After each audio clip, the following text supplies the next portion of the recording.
Welcome to the 5th of September 2020, and at the front of the house these glorious dahlias and the cosmos are all still flowering away, and together with the verbena they're making just this glorious tangle and light-hearted mix of airy flowers, which, you know, there are gaps at ground level, but as you look through it is heavenly.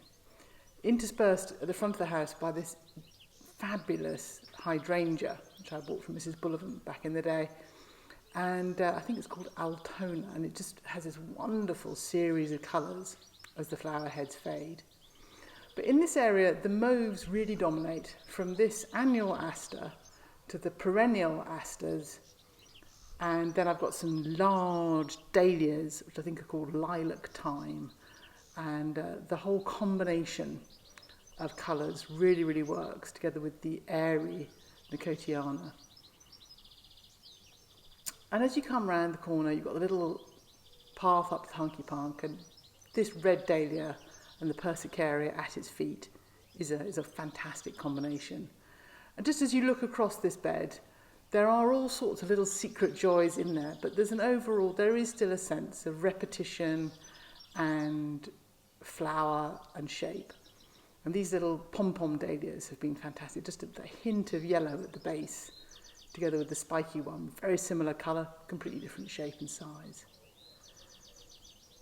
But here again there's still a good mix of things, and the sedums are starting to really show through, which is lovely. And then you look across to the hotbed, where the individual dahlias are the stars of the show at the moment. This orange one I just love.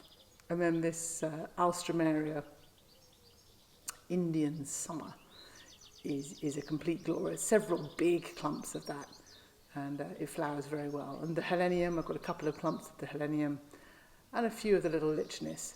But it again makes this flowing shape of colour with the different shapes of leaves and the dark leaves on some of the dahlias, and then the strength of the leaves of the cannas there.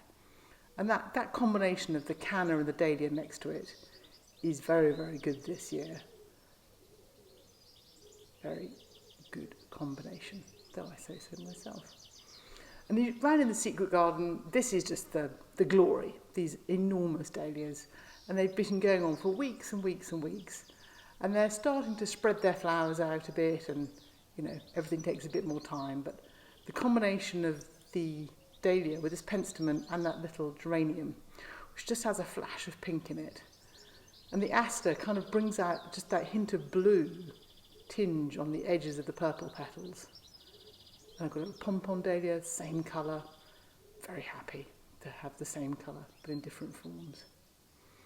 And again it's that shaping of the lumps and the forms, the upright form there of the seed heads on the veronicastrum and the persicaria.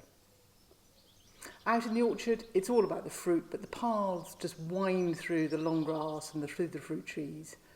And the fruit trees, while, you know, they're clearly for fruit, are also there to frame the view and to show off the fantastic statue. And I think everything is working as it's meant to out there. And then, you know, your walk takes you down to the pond where you've got all the wildflowers, and then you get the glory that is the pond and the water lilies and the peace and the quiet.